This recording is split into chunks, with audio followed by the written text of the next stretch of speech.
Hello students, I am Dr. T.K. Avekodai. This video is my 7th video for the chapter Liquidation of Companies. Before you proceed with this video, kindly watch my previous videos for this chapter so that you can understand the contents of this video better. Today, I am going to solve the problem involving the preparation of liquidator's final statement of account wherein the balance is going to be paid to the equity shareholders. Let me proceed with the problem now. First, I'll read the problem. A company went into voluntary liquidation on 31/3/2018 when the following balance sheet was prepared. Liabilities: authorized capital 4,000 shares of rupees 10 each 40,000. Issued capital 3,000 shares of rupees 10 each 30,000.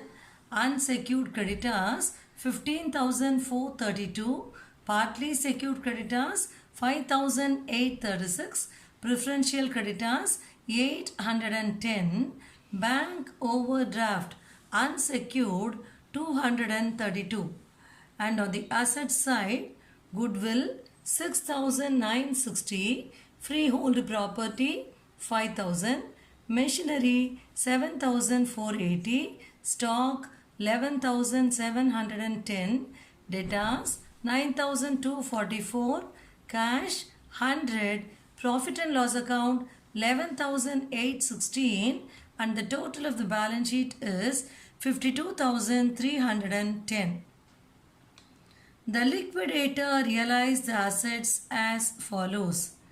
Freehold property, which was used in the first instance to pay the partly secured creditors pro rata rupees 3,600. Machinery rupees 5,000. Stock rupees 6,200. Debtors rupees 8,700. Cash rupees 100.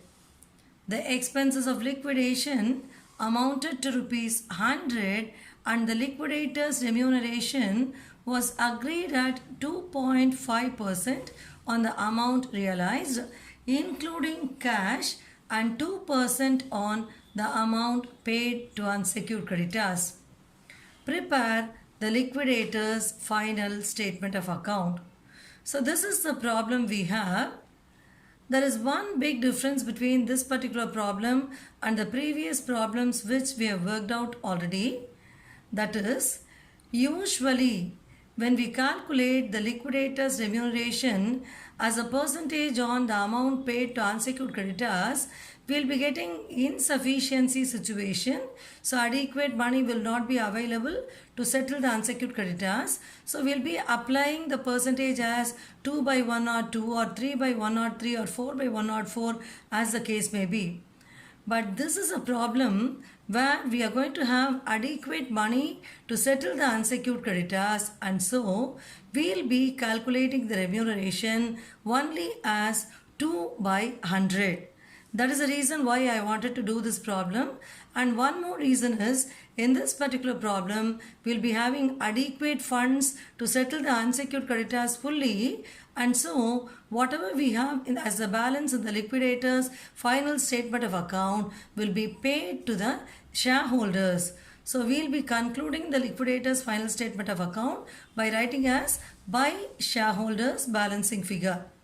Okay, so let us proceed with the answer for this particular problem now.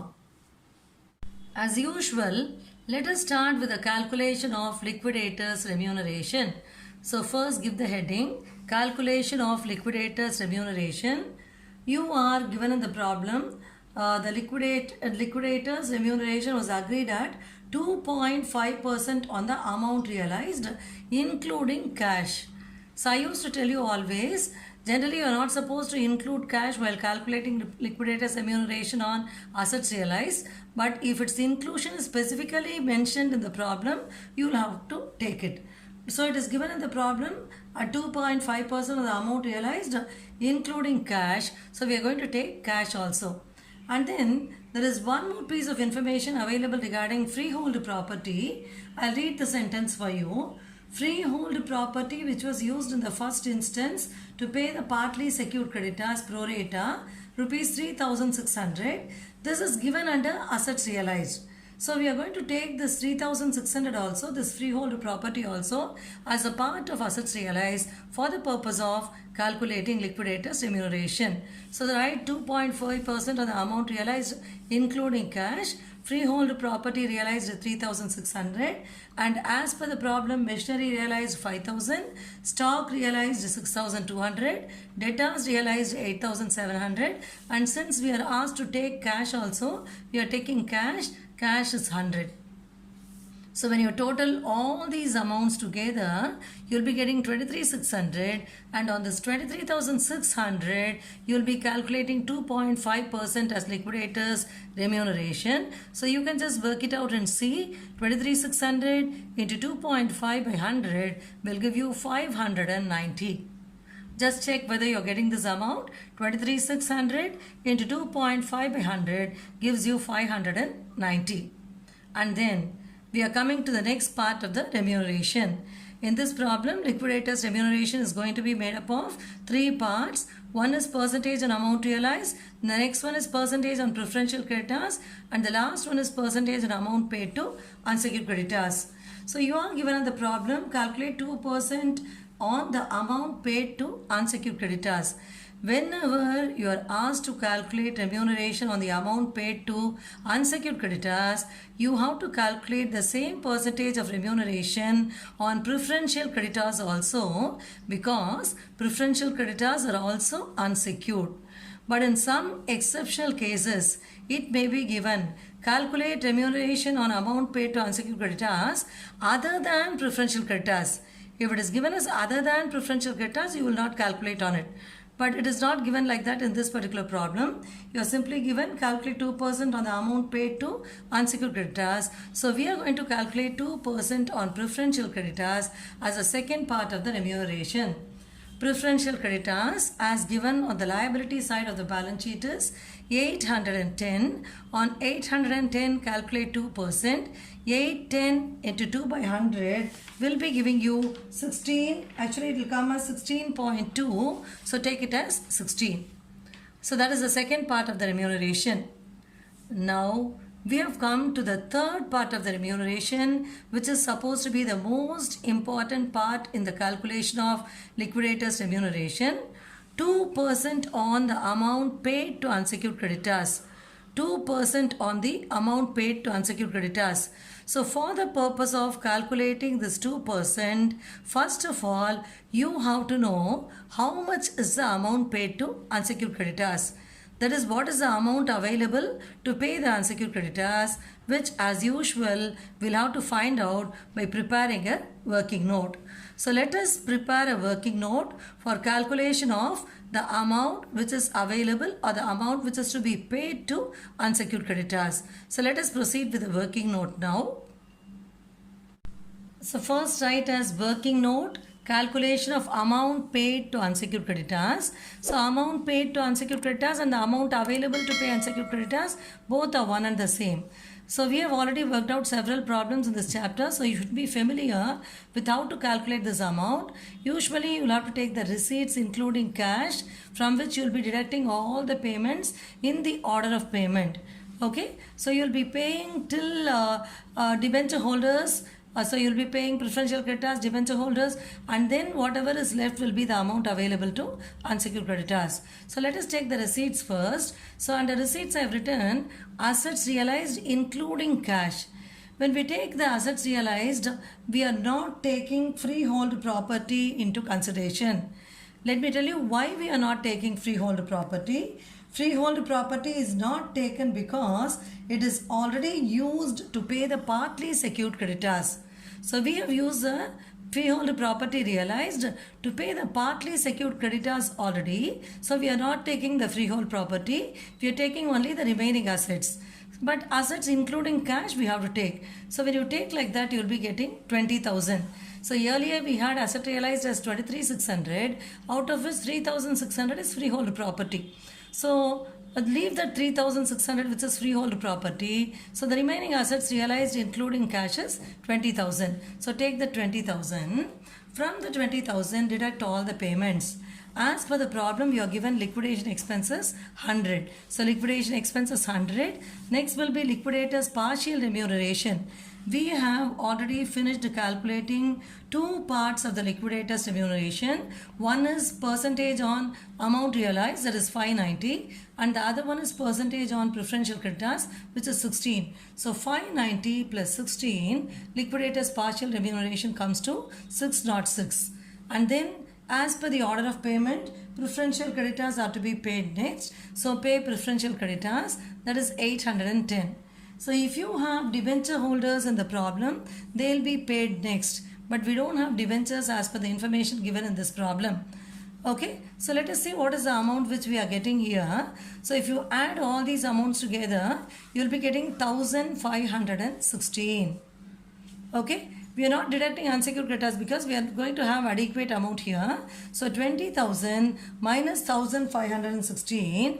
Just check how much you are getting as a remaining amount.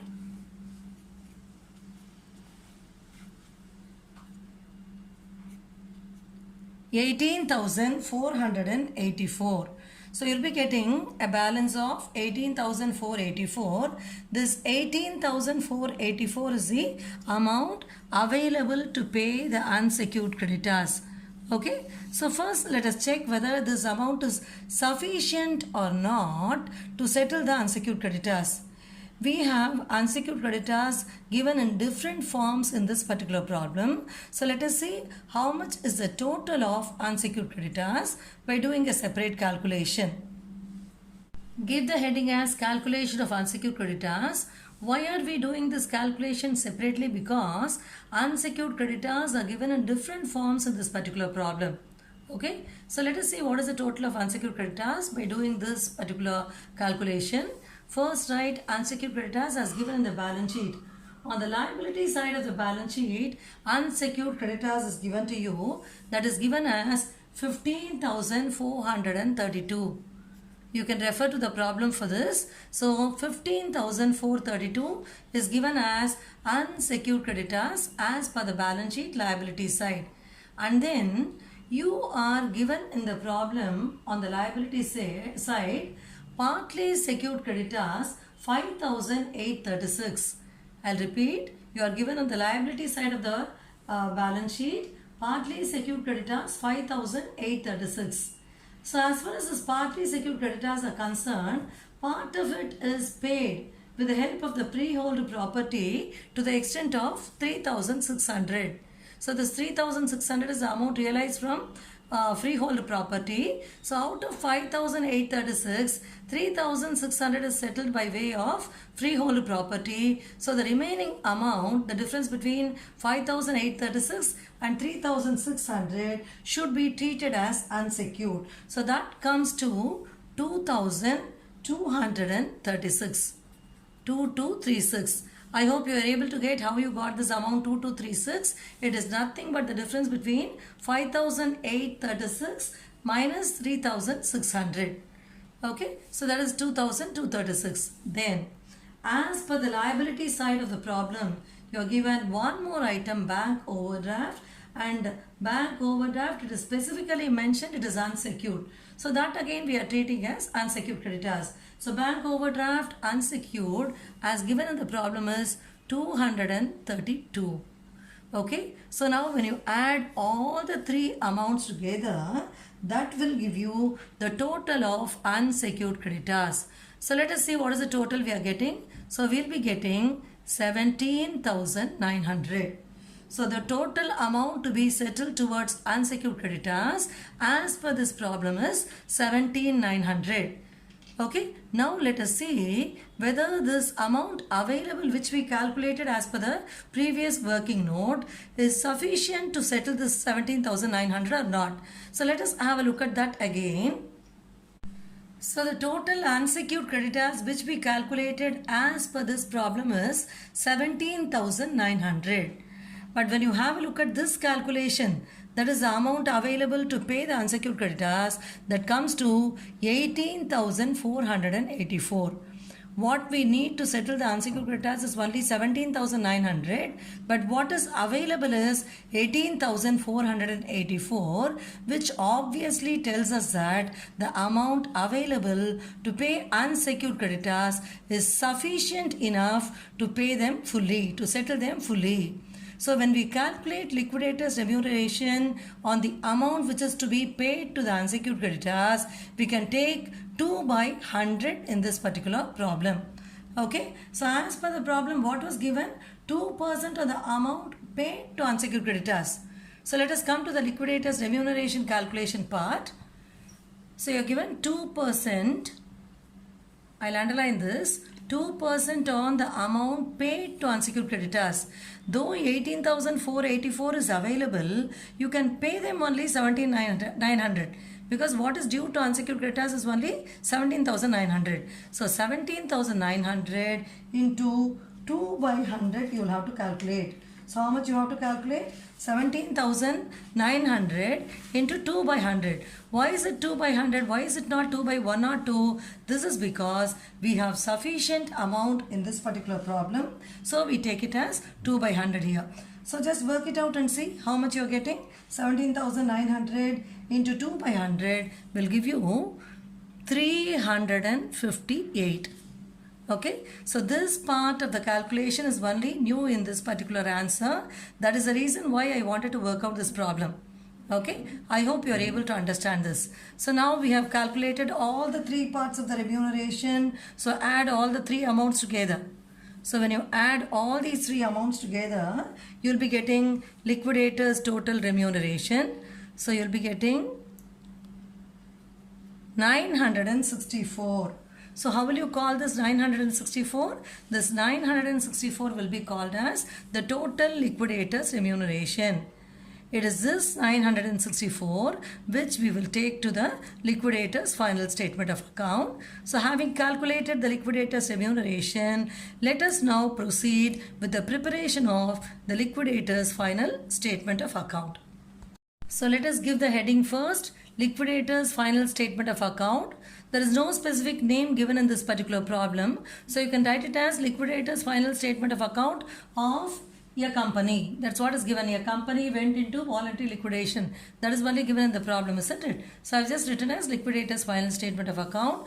Write receipts on the debit side and payments on the credit side. Don't forget to write rupees in the amount column. Writing all these are very, very important. Don't proceed with the answer straight away without writing all this.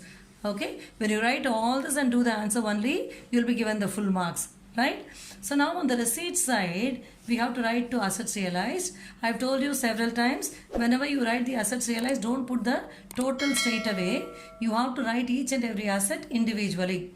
So to assets realized, except freehold property which is already used to pay the creditors, we are writing all the assets. So cash 100, debtors 8,700, stock 6,200, machinery 5,000.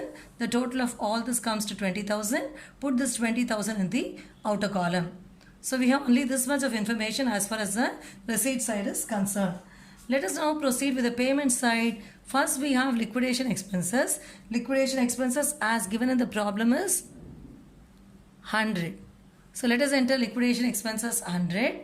The next one is by liquidators remuneration.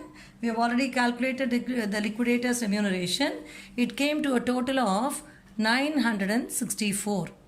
So liquidators remuneration is 964. And as per the order of payment, next we have preferential creditors. So preferential creditors given in the problem is 810. So that 810 has to come.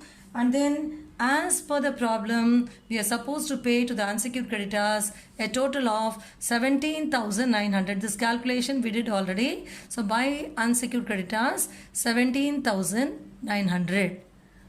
The most important part of this particular problem is, usually in the problems which we have worked out previously, we'll be having insufficient amounts. So we'll find out what is the balancing figure, and that balancing figure we'll write as by unsecured creditors, and we'll close the liquidator's final statement of account.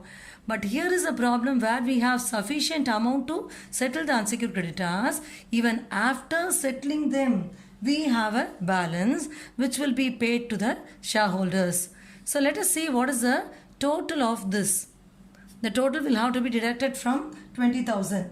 So check the total, add all these amounts together and check the total. So if you total and find out, you will be getting 19,774. 19,774. Okay, you need not write it. Just to make you understand, I am writing it here. You will be getting 19,774 as the total of all this. So 20,000 minus 19,774, you will be having 226 rupees. This 226 rupees will have to go to whom? It has to go to the shareholders. And in the order of payment, preference shareholders should get the payment first. But as per this problem, we don't have any preference shares. Okay, there is no mention as preference shares here. So we'll have to regard the shares only as equity shares. Okay, so the amount will go to equity shareholders. So just mention as preference shareholders and put a dash there. If you want, you can mention, otherwise you need not even mention it. Then write as by equity shareholders, whatever is the balancing figure that will come here. How much is that? 226. How did you get this 226? This is nothing but the difference between receipts and payments. The total of receipts came to 20,000. The total of payments came to 19,774. The difference is 226. That will go to the equity shareholders. Now, just writing as 226 alone is not adequate. You have to write what will be the amount paid to each share. Per share, how much will be paid. So that calculation you have to do. So for this, you have to see the number of shares as per the problem. So when you have a look at the liability side of the problem, I'll read it for you. You are given authorized capital 4,000 shares of rupees 10 each. You know very well, authorized capital we will not take into account. We will take into account only the issued capital. So how much is the issued capital given? The issued capital is given as 3,000 shares of rupees 10 each. So how many shares we have as per this problem? We have 3,000 shares. So this 226 should be divided by 3,000 to get the value per share. So if you divide it and see, you'll be getting 0.0753 per share. So how did you get this? It is 226 divided by 3,000. What is that 3,000? 3,000 is the number of shares. So you have to write as by equity shareholders at rupees 0.0753 per share, and then the amount as 226. Okay, which is the balancing figure. So now you will be getting the total of the liquidator's final statement as 20,000. Okay, so this is what is the liquidator's final statement of account for this particular problem. To repeat again, the most important feature of this particular final statement, we had adequate amount to pay the unsecured creditors fully. So we just found out what is the balance available, and the balance we are settling the equity shareholders. I hope you are clear till what all I have told you now. Let me proceed with another very simple problem involving payment to equity shareholders. Let me read the problem first. A company went into voluntary liquidation on 31st March 2015. On the basis of the following, prepare liquidator's final statement of account.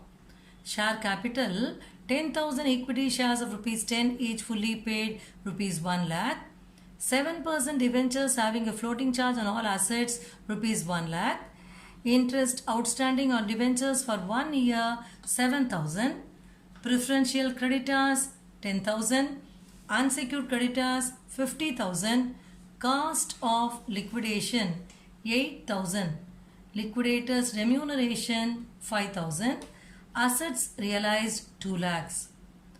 This is a very small simple problem, but why I wanted to do is because this again involves payment to equity shareholders. There is not even the need to calculate the liquidators remuneration because that is also already given in the problem. So we'll have to straight away take all these items to the liquidator's final statement. No other calculation is involved.